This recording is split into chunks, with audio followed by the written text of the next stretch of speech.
Padalang kami ng mga saging. Kayanin ko kaya magpasan.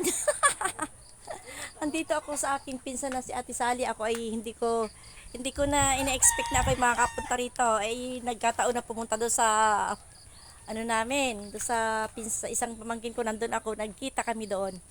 Ito puro sagingan, Diyos ko, nakakatuwa talaga. Ayan, ito ang kanyang lugar. Puro saging, ito yung kanyang kubo-kubo. May bahay siyang maganda ron sa hindi ko alam kung saang lugar, hindi ko masabi, basta doon sa yan, sa may kabila.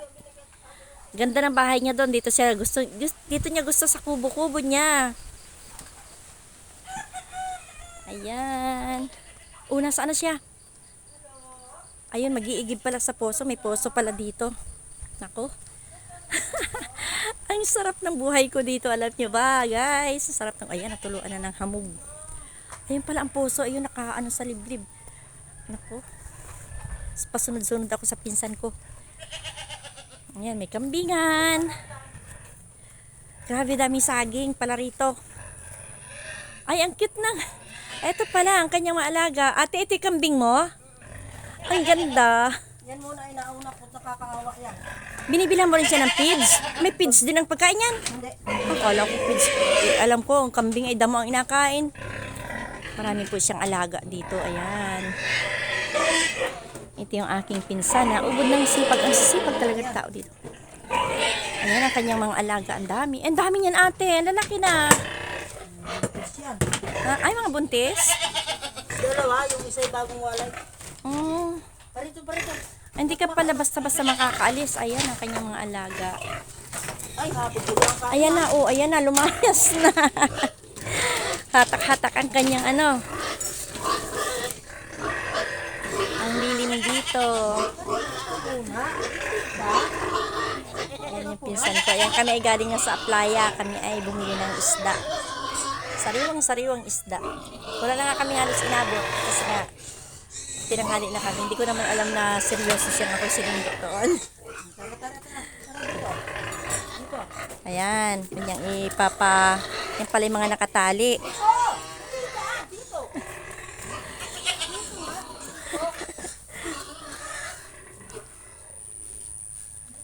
Minsan siya ay nagsusolo-solo dito sa lugar na ito. Ang tapang, ang tapang. Hindi ko kaya yun mag-solo dito sa ganung lugar. Takot ako. Paggabi hindi ko kaya, pero pag araw okay lang, pero paggabi hindi ko kakayanin. Pero may kasama naman siyang apo. Mga apo niya yata ay apo nga.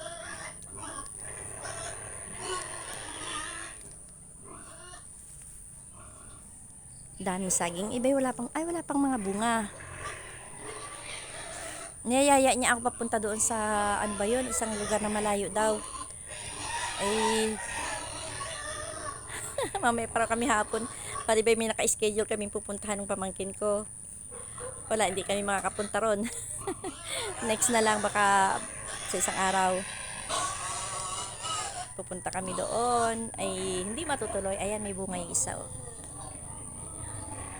Tapos sabi niya, ay marami palang may bunga. Hindi ko lang, natatakpan lang ng mga dahon. Magbitbit daw ako, hindi ko kakayanan magbitbit. Masakit ang mga braso ko, may shoulder, frozen shoulder ako, hindi kaya magbitbit. Yan. Hey guys, bye-bye. Thank you for watching. Follow for more.